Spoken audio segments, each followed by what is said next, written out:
Na verdade, nós estamos falando lucidez na nossa vida, né? Lucidez é uma palavra que vem de luz. O Sutra do Coração, que muitos de vocês conhecem, ele fala exatamente disso.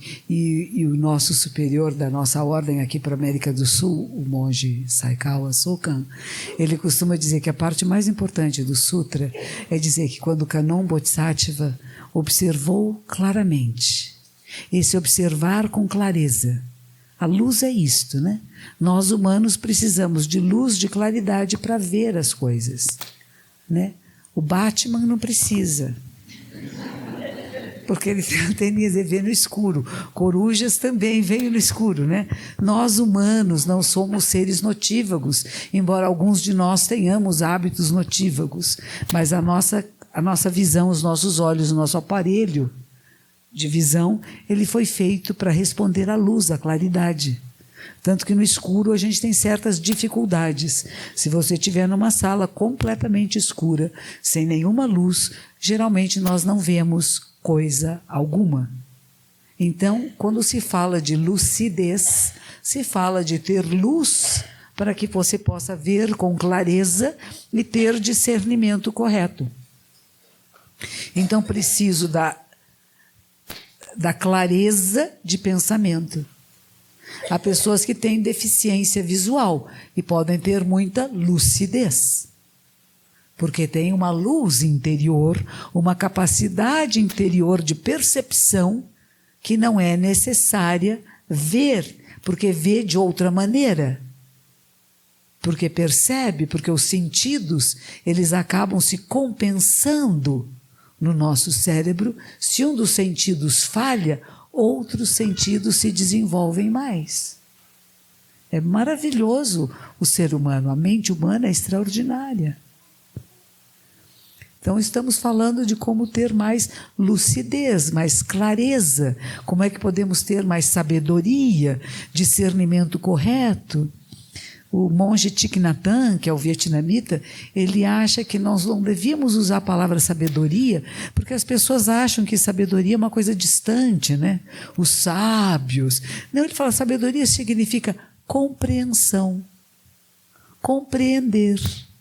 E nós temos capacidade de compreensão. Existem vários níveis de compreensão, né? Existe um nível de uma compreensão mais profunda, que é esse observar profundo.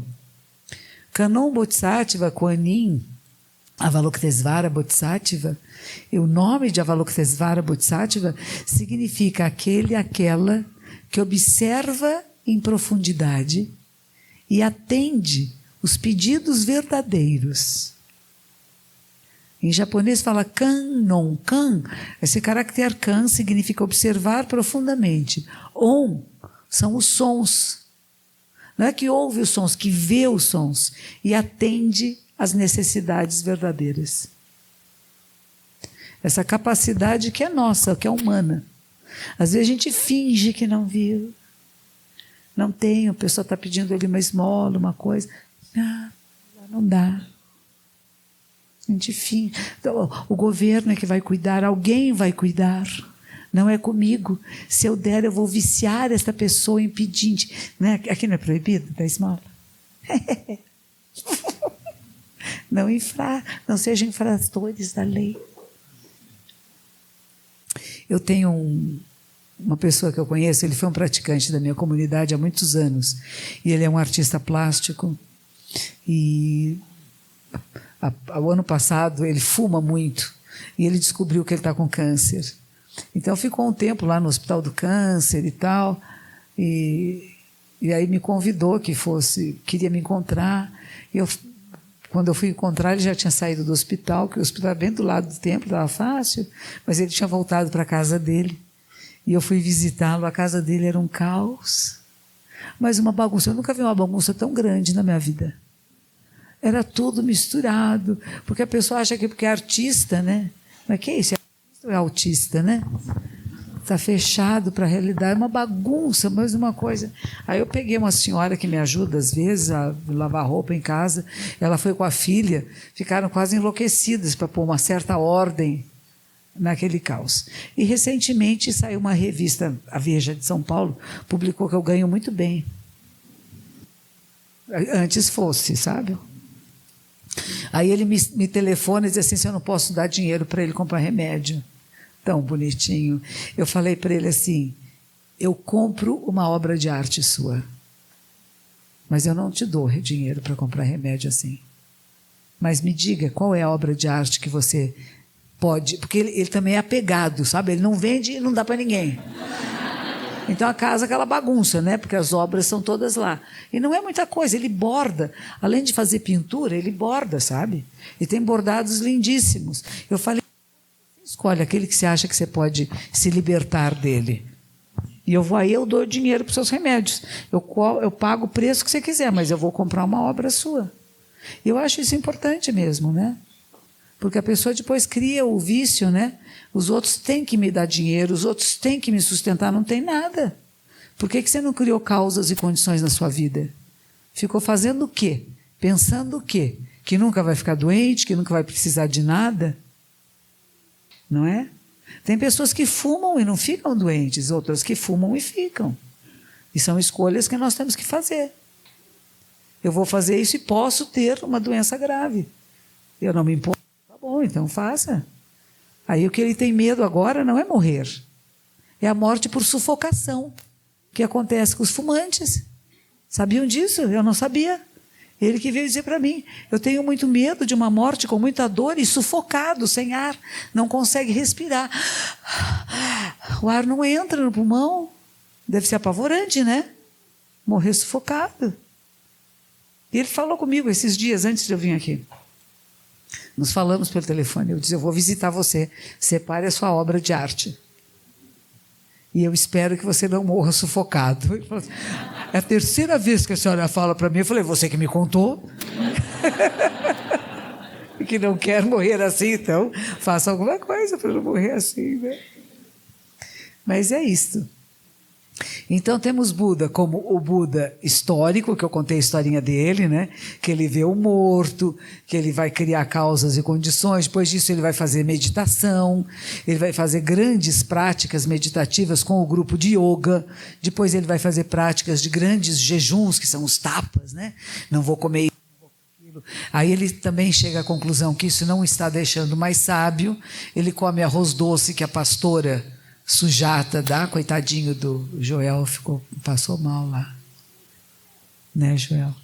Joel só bebia cerveja, porque a água, ele estava apavorado com a água lá da Índia. O lama ficou bem doente, vocês não se esqueçam disso.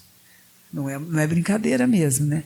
E eu estava toda faceira, sabe, Joel, que lá no passado estava bem, falei, ai, que legal, eu sou santa, né? Comigo. Aí cheguei no Brasil, foi uma beleza. E o Joel, que estava comigo lá na Índia, ele foi junto para Varanasi, de Varanasi a gente foi para Bodh Gaya. Tinha um grande encontro, era janeiro, monges tibetanos, eram multidões lá rezando pela paz mundial. Tinha monges de outras tradições e tudo, e o Joel, coitadinho, no quarto do hotel, sofrendo, tomando cerveja, com sede, mais cerveja. A gente passa cada coisa da vida divertido, né? Mas Bodh Gaya, esse lugar é onde Buda teve a sua experiência iluminada. Ele sentou-se lá em meditação, né? E ficou 7 dias. A nossa tradição, diferente da do tibetano, ela ficou 7 dias e 7 noites meditando, não 49 dias. E na manhã do 8º dia ele teve o despertar. E dentro dos estudiosos japoneses, que são grandes pesquisadores atuais, a data da sua iluminação seria o que hoje é 8 de dezembro. Então a gente faz sempre um retiro de 1 a 8 de dezembro, que é uma homenagem a esse personagem histórico que nos deixa a prova de que é possível, em uma semana, acessarmos a nossa mente natural, a nossa mente verdadeira. Então ele ficou, e durante essa semana ele passou por muitas provas, muitas dificuldades, teve que vencer muitos obstáculos. Estamos no joguinho de novo, olha lá ele lá, querendo meditar, e vem tentações, vem mulheres bonitas, sexo. Não. Aí ele não vai para o sexo, ele esquece, passa. Comida, coisas confortáveis, né? Quero um assento confortável, uma cama gostosa, quero comida. Tudo isso são as tentações. Ele está sentado embaixo de uma árvore, o tronco é duro, né? Então ele fica lembrando como era gostosinho, os abanos, moscas, né? Você pode imaginar, né? Num país quente, sentado embaixo de uma árvore, 7 dias e 7 noites, foi provocado por tudo, pernilongo, tudo que existe, né? Dengue, sabe lá. O que tinha, né? Mas ele se mantém firme em seus propósitos. E a última tentação que vem é a que eu mais gosto, porque diz que o rei dos demônios, tem alguém chamado Mara aqui? Mara é o nome do demônio na Índia. Mara, que existe aqui no Brasil, é um nome italiano que não tem nada a ver com demônio. Então o rei dos demônios aparece e diz para ele: você é o máximo. Agora você sim acessou o nível superior de consciência. Você é o Buda, é o iluminado. Sabe? A provocação do orgulho. Eu mais que o outro, eu melhor que o outro, eu que pratico o que você que mora comigo não pratica. Se vocês tiveram um pensamentinho assim, perderam a mente Buda. Se tiver um instante esse pensamento, olha aquele ali que ainda não alcançou nada, eu que já alcancei, perdeu a mente Buda. Por isso que ele é sabidão, ele não é bobo, ele não cai nessa conversa. Ele põe a mãozinha na terra, olha só que bonito. A terra que é humus, humildade, de onde viria a palavra humano, que é feito da terra, que é filho e filha da terra, mamãe terra, que a maioria não cuida, que abusa da mamãe. Imagina abusar da mamãe, bater na mamãe, cuspir na mamãe, machucar a mamãe, ferir a mamãe. É mais ou menos isso que muitas pessoas fazem, né? Sem a percepção. Então, com esse sentido de humus, de humildade, ele põe a mão e diz assim: eu não sou melhor nem maior, a terra é minha testemunha, que não estou me achando. Que é um perigo isso para nós, né? A gente fica se achando. Não estou me achando. Estou aprendendo, estou num processo. E aí o diabão vai embora, porque essa é dualidade ainda. Quando a gente fala de diabo, é uma palavra que quer dizer dual, dois.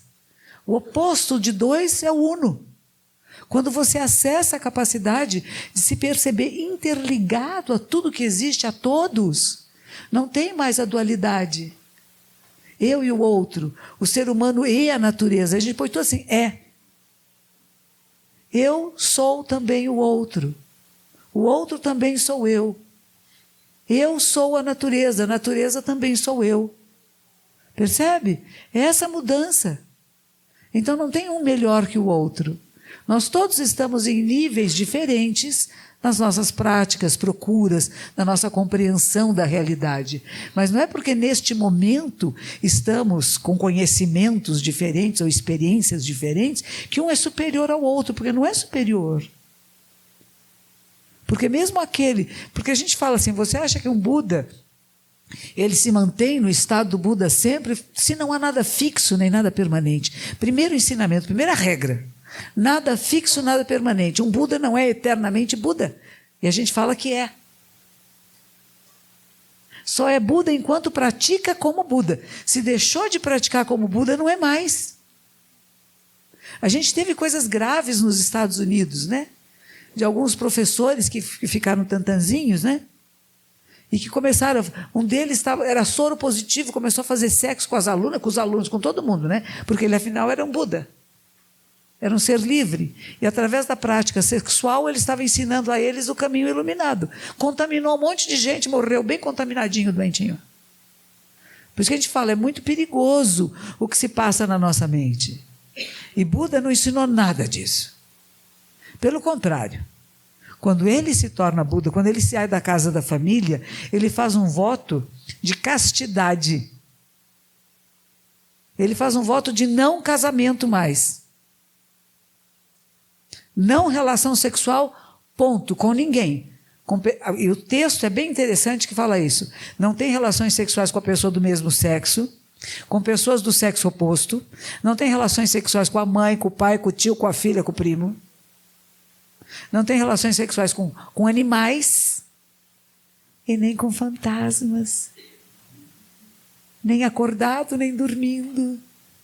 Vocês viram um filme chamado Sansara? Quem viu sabe, foi difícil para o menino, né? Porque na hora que ele dormia, era uma beleza.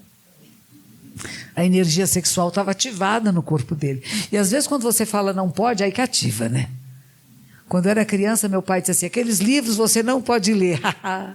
Foi um por um.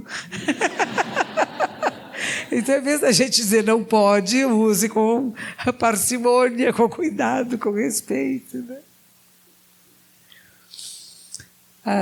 Shakyamuni Buda tem a sua experiência mística, depois que o demônio do orgulho vai embora, ele tem essa percepção que a frase dele é essa, eu, a grande terra e todos os seres, não falava de universo, pluriverso, essa palavra não existia, né?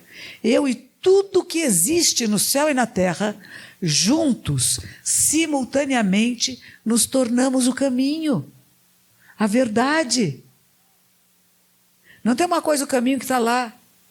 Você é o caminho, a sua vida é.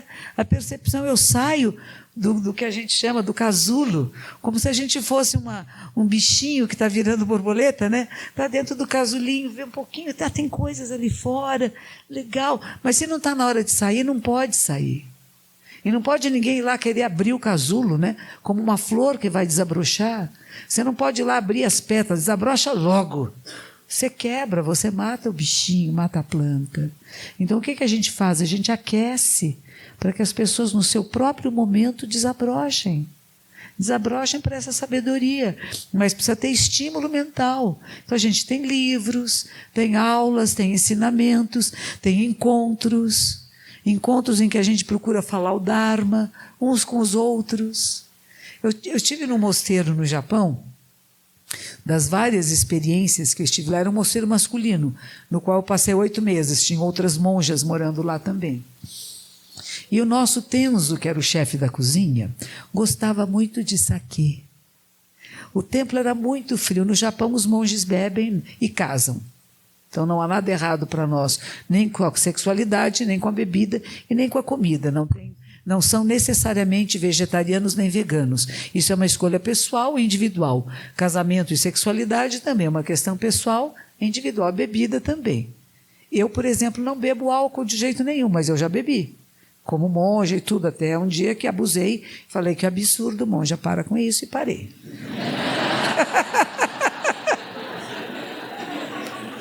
Sexo, a mesma coisa. Cigarro, a mesma coisa, fumar. Um dia eu falei, minha filha chegou para mim e disse assim, mamãe, é tão feio uma monja fumando. Aí eu tinha ficado muito resfriada, estava com bronquite, não dava para fumar mesmo, foi uma oportunidade e parei. Então a gente faz as coisas e a gente desiste, você acha que não é bom, você para de fazer, né? A minha dificuldade agora é com a comida, mas eu ainda chego lá. Vocês estão gordinha, não vou comer batata, batata. Não vou comer pão. Mas enfim, a gente chega lá, vai chegando. Ela gostou, é a Cecília, né? Então, o que eu estava falando mesmo? Já estava falando da comida toda. Então, no mosteiro do Japão tinha o Tenzo, que era o homem que cuidava da cozinha, que gostava de um saquezinho, porque lá também era muito frio. Nós estávamos numa área muito montanhosa, que nevava muito. E inverno, ele tinha saquê para pôr na comida. A gente usa muito saquê na comida japonesa, né? E ele, então, ele aproveitava e tlum. E teve uma manhã, depois do café da manhã, ele passou por mim e vinha atrás dele um outro monge, e eu vi a carinha dele, sabe, cara de ressaca? Que todo barulho incomoda, né? Que fica muito sensível. E o monge que vinha atrás dele, eu falei, o nosso Tenzo hoje, né? E ele virou-se para mim e disse assim, e você? Isso é um ensinamento muito grande. E você? Por que está se preocupando com o outro? O que você tem que ver com a vida alheia? Como está você? Por que se preocupa como é que o outro está? É ele que cuide dele. A prática dele não é da sua conta. E às vezes nós na sanga, na comunidade, fazemos isso. Ficamos querendo controlar o outro. O outro está manifestando o que ele pode manifestar naquele momento. Você seja o exemplo e o modelo. Não se preocupe tanto, porque ele tem professores, ele tem pessoas para orientá-lo, não é você que orienta. A força da sanga, a gente diz que é como uma floresta, uma mata, que as árvores elas crescem retas para chegar ao sol. Se uma delas começa a nascer tortinha, a outra que está reta vai mostrar o caminho, mas não vai ficar brincando e querendo empurrar a outra para ficar reta. E às vezes na convivência nós queremos fazer isso. Queremos fazer isso com pais, com tios, às vezes com os próprios filhos. Cada criança, cada ser humano tem o seu crescimento, a sua condição, a sua capacidade, o seu desenvolvimento, as suas vocações.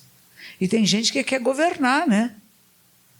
Eu quero que você faça, sei lá o quê, vai ser médico. Ah, mas eu gosto tanto de cantar, então você vai ser um médico cantor.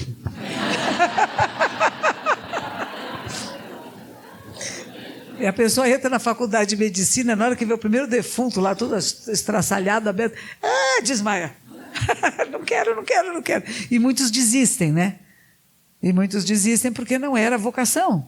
Foi uma coisa que foi empurrada, foi imposta por alguém. Tudo que é imposto por alguém é o imposto. E a gente tem que trabalhar muito para conseguir pagar o imposto, né? Ou seja, o esforço tem que ser muito maior para atender uma profissão, até uma arte que não seja da sua vocação. A criança não tem nenhuma vocação para a música. Minha irmã era assim, coitadinha. Ela se tornou médica. Quando na faculdade ela foi cantar no coral, descobriram que ela tinha um desvio no ouvido. Ela não era capaz de reproduzir o som que ela ouvia, coitada. E queriam, por toda a lei, que ela estudasse piano. Ela chorava na aula de piano, quase morria. Ela odiava piano. E minha mãe sentava do lado e disse: vai estudar piano. Crianças precisam conhecer música. A gente chamava aula do ranho. De um rolo de papel higiênico, porque ela chorava a aula inteirinha. Até que a minha mãe desistiu, né? Mas a bobagem é isto, né? De querer forçar uma criança a fazer uma coisa que ela realmente não tem aptidão para, porque ela tinha até uma deficiência que só foi descoberta quando ela fez 20 anos, quando foi cantar no coral da faculdade. E que não teria sido nunca notado se ela não fosse ter feito medicina e tentar entrar no coral. Então, coisas da nossa vida, de percepção de que cada uma de nós é único. Lucidez é isto. Eu percebo que o outro não é como eu.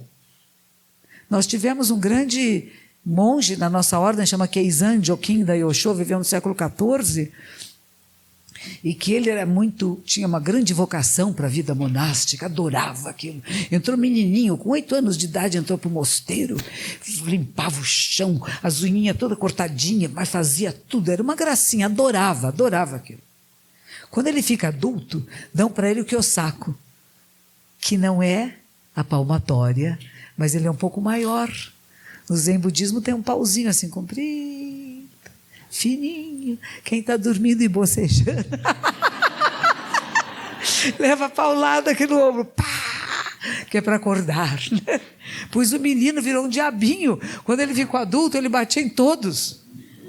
E lá estavam todos meio dormindo, cansados, né? Acordavam muito cedo, ficavam até muito tarde meditando. Alguns não tinham vocação, estavam lá porque estavam com fome, porque eram situações de guerra, né? Tinha várias razões para se tornarem monásticos. Bastava dormir que ele era aí, pá!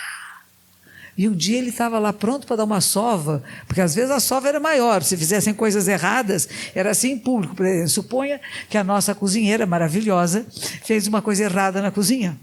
Aí a gente vai lá comer, tá errado, a gente traz ela aqui na frente de todos e dá-lhe uma sova, 30 pauladas, pá, pá, pá, pá. E assim ele era.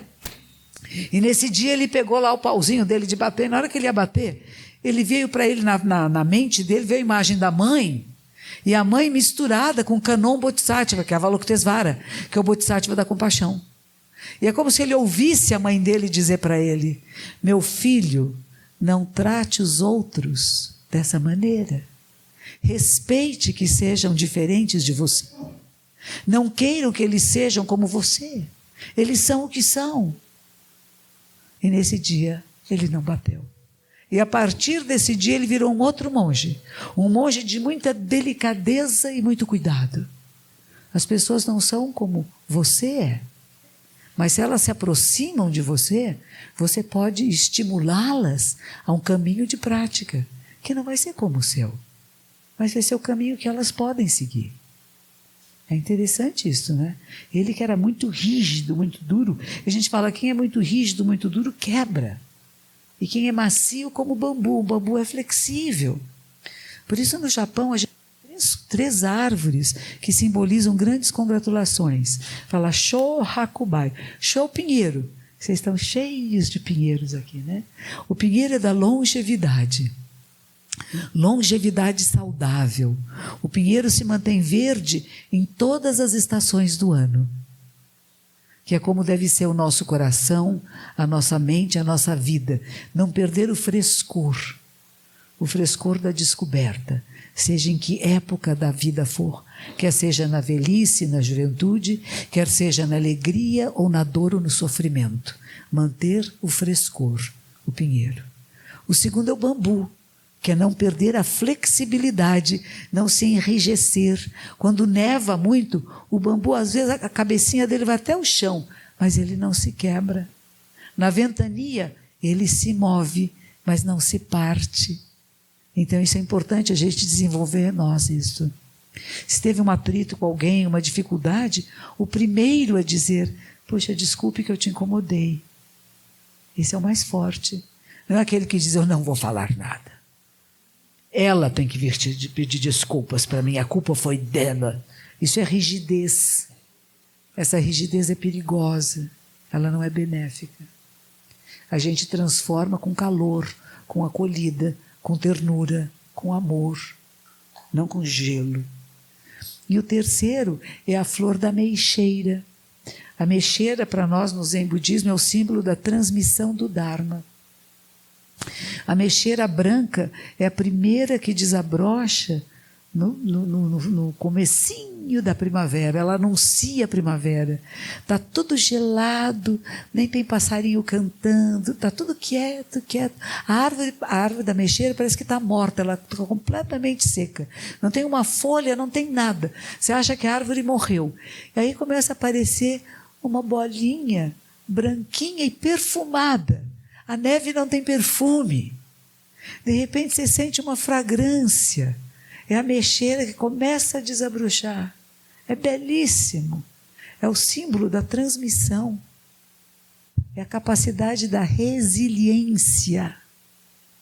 Mesmo que as coisas sejam muito contrárias aos meus propósitos, eu não desisto deles.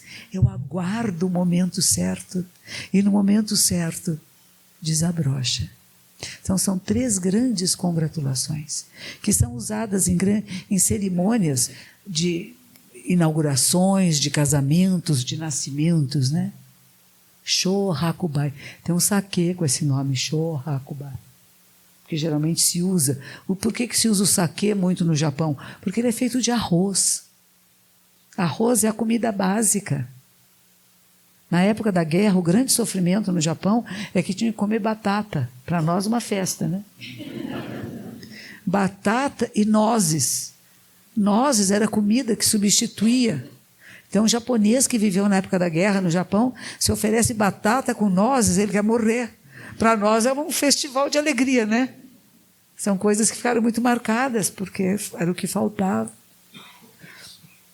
Então, nós temos, de novo, vamos voltar para Buda, que é o ser iluminado, que tem a clareza, que tem lucidez, que toma decisões adequadas, que tem a capacidade de ver a realidade como ela é e escolher como é que vai se manifestar naquela circunstância.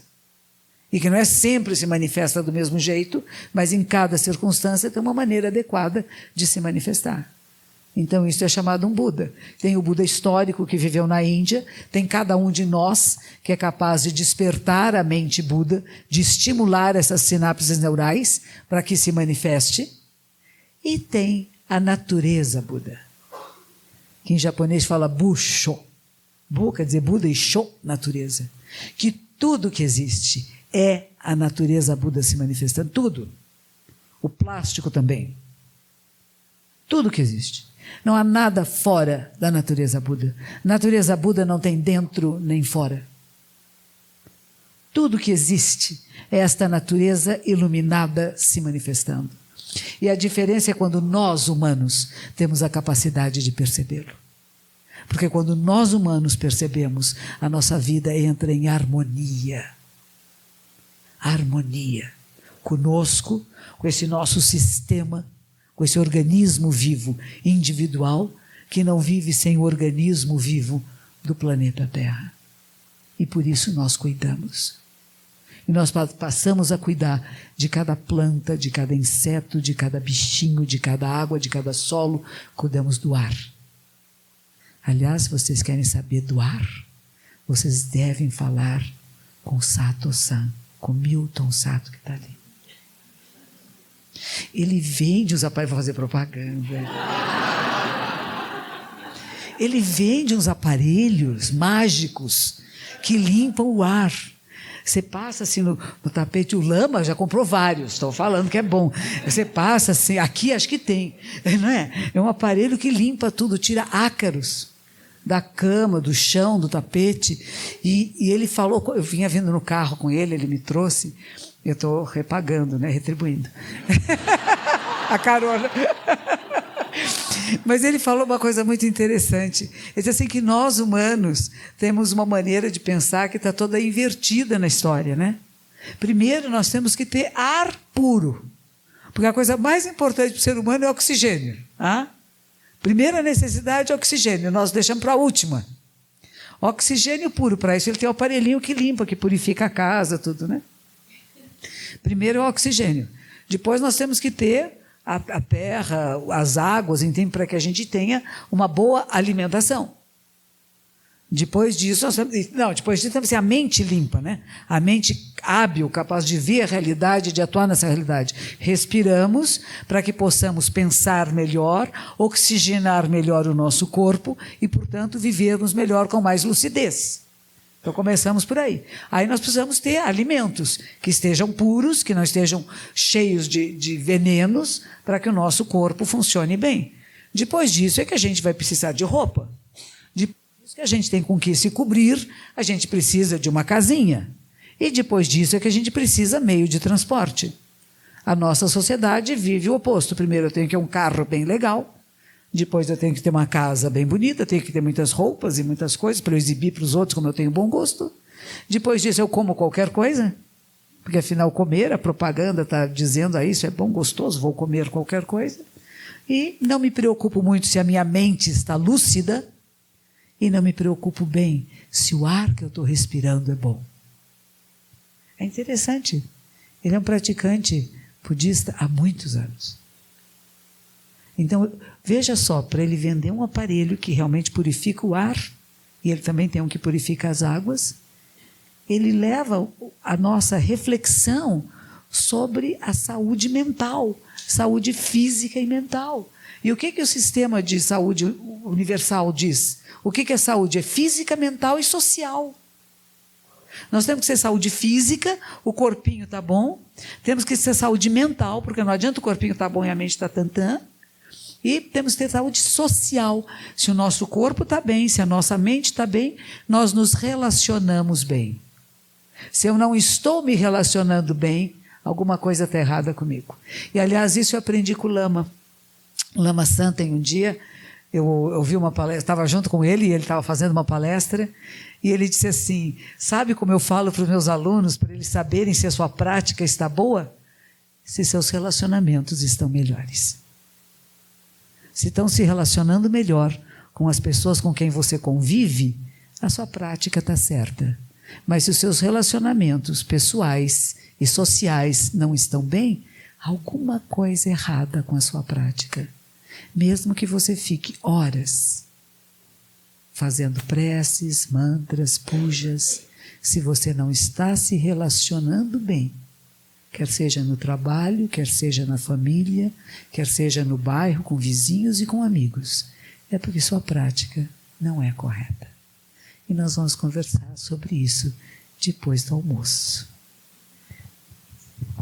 Que os méritos de nossa prática se estendam a todos os seres e que possamos todos e todas nos tornar o caminho iluminado.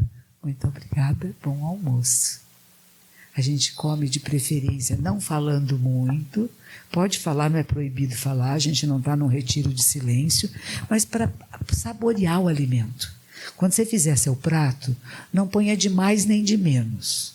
Ponha aquela porção que é adequada para sua necessidade. Tem pessoas que precisam comer mais, outras menos, não tem nada a ver com tamanho. Conheço moças muito magrinhas e pequenininhas e que precisam comer muito, porque elas tem uma queima muito rápido, e outros que são grandões e que podem comer pouco. Então você sabe da sua necessidade verdadeira, faça um prato adequado para não desperdiçar, para ter para todos também, e coma com atenção. Primeiro a gente olha para o prato, depois deixa sentir o cheirinho dos alimentos, tudo isso nos alimenta, e quando comer, sinta o sabor na sua boca. Imagine que tem pessoas que ficaram horas aí para nos fazer a comida, e a gente... Não, vai sentir o sabor de cada alimento, é gostoso. E a gente fica mais bem alimentado assim, tá bem? E nos encontramos aqui às 2h. Tem lugares bonitos para passear, para brincar, para correr. Até já. Obrigada.